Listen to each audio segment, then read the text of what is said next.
Smug, Andy Williams, who's their kind of photo guy, as well as the CEO of Smug, a professional photographer. Hi, Andy. Good to talk to you again. Hey, Leo. Good to talk to you again. Got to make a quick correction so we don't upstage Don, who is actually our CEO. I'm the COO and House Pro. COO. Got the wrong O. But thank you for the welcome. I appreciate it. Good to have you, House Pro. And also with him, a pro who is probably pretty well known to a lot of people, Vincent Laforet. Vincent did an amazing thing. Hello, Vincent. It's good to have you. Hey, Leo. Nice to be on. The first guy to really get some special time with the Mark II. How did that happen? Did Canon approach you? No, it's kind of a lot of things came together at the right time for this project. I hadn't been to Canon for about 6 months, and I asked my buddy Dave Sparrow, who's one of the, I call him Grande Queso. Queso Grande is one of the big cheeses at Canon. And if we could go to lunch. And he said, sure, let's do it, after the Olympics. And when I got back from the Olympics, I called him. I said, well, can I come this next Tuesday? And he said, sure. And then he called me back and said, we have to reschedule. How about Thursday or Friday? And I said, Friday. So I went there innocently enough on that Friday, which was actually 2 Fridays ago now.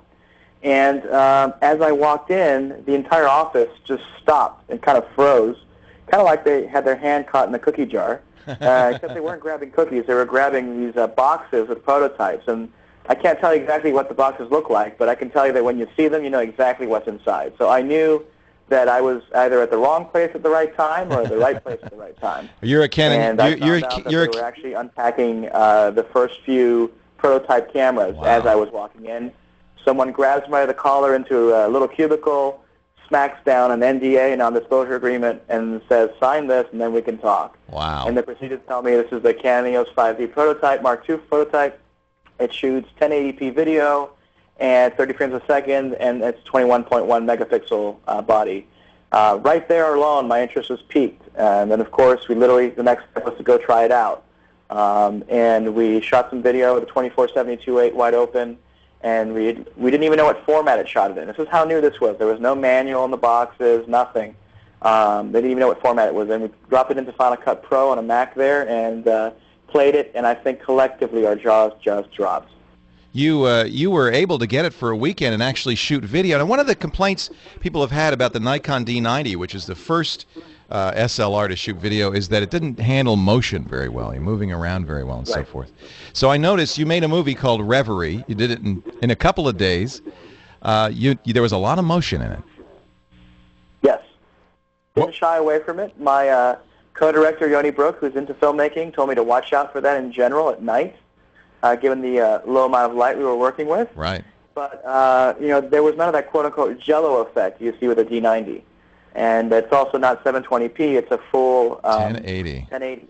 Were you using any special kind of camera memory to keep up with the that high frame rate? You don't actually need the latest and greatest. You don't need UDMA. Wow. So that's what I've been told. I did use the Lexar UDMA cards because that's what I use for my regular still stuff. Right. And it does help on the other end when you've got to copy the stuff off of the cards.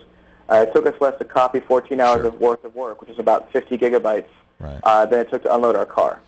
So if people want to see it, now, unfortunately, Smug, which jumped to the fore and said, we will host this video because it's a lot of bandwidth. I mean, it's a 1080p video. Yes.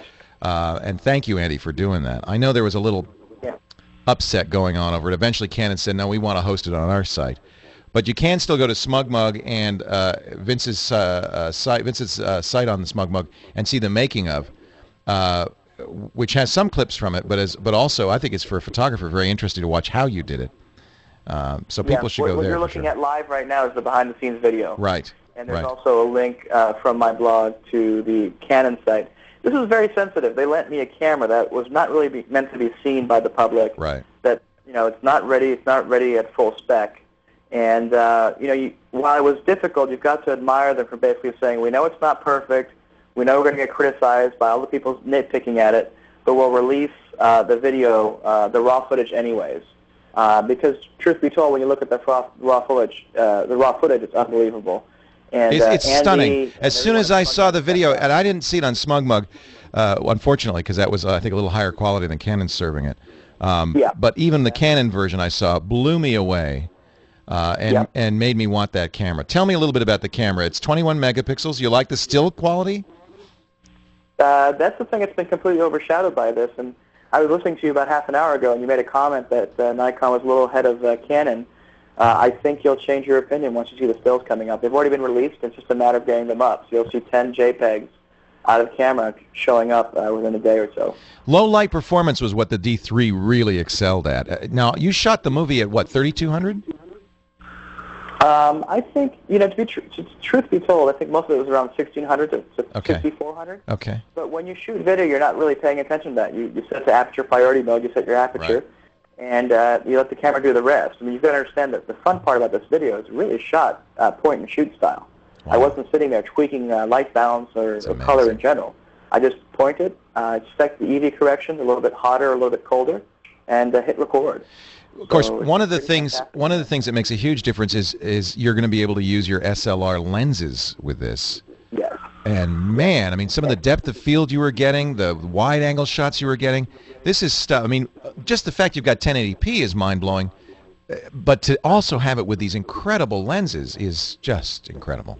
Just very exciting. And that's what everyone drools of. I mean, if you spend 10 grand on some of the best lenses Canon makes, it's still half a single cinema lens, and those tend to come in series anyways with five or so lenses, or less or more, of course. But in terms of the initial investment, what someone can pull off with a $10,000 investment, which sounds like a lot of money, but it's peanuts compared to what the Pro systems are. The cameras themselves are $100,000, and until the Red came out 2 years ago, the $10,000 Red was the cheapest thing out there. Right.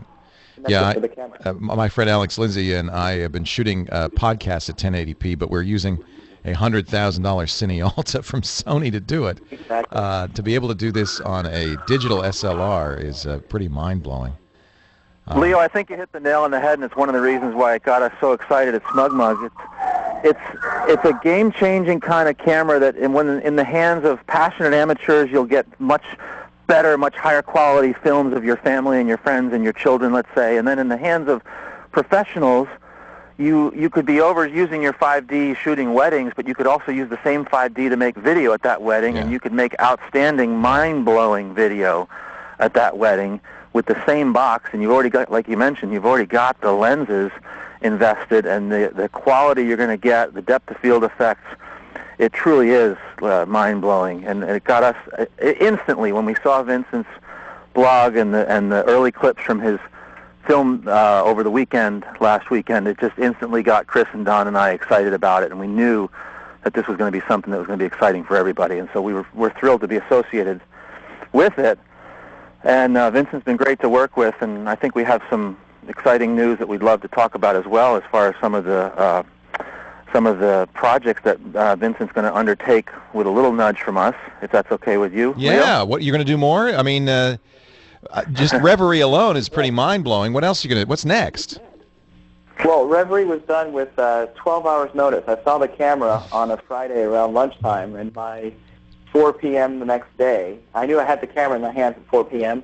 4 p.m. the next day, I was yelling action. So it's really thrown together as last minute as you can. Yeah. And made on a relatively very small budget. Oh, but man, the light, especially the light of New York City by night, with the car scenes and the helicopter shots, the light is gorgeous. And I think that's where you really say this camera is going to make a big difference. And I'll take a small credit for that. The real credit goes to natural light and this camera's ability to capture available light. Is it better? Is it as good in low light as the 3D? I'd say the way the 3D jumps above the Mark III, the 5D Mark II jumps over the D3. I haven't done side-by-side comparisons, but I have never seen a still shot at 3200 ASA ever come close to what I've seen out of this body, and that's going to be released very shortly. We're going to run out of time, so I want to make sure that people that you get to mention. I know Smug Mug is putting up $25,000. Tell me what's going on. Well, sure. Well, we're so excited by Vincent's creativity on this and his energy and passion. And then he approached us and said, he wants to try to do something with this new technology and the film community out there and the artistic community. We don't really know exactly how it's going to work. Vincent and I met the last few days trying to put some things together, and I'll turn it over to him and let him describe. You got 30 seconds, so do it fast. Go, Vincent.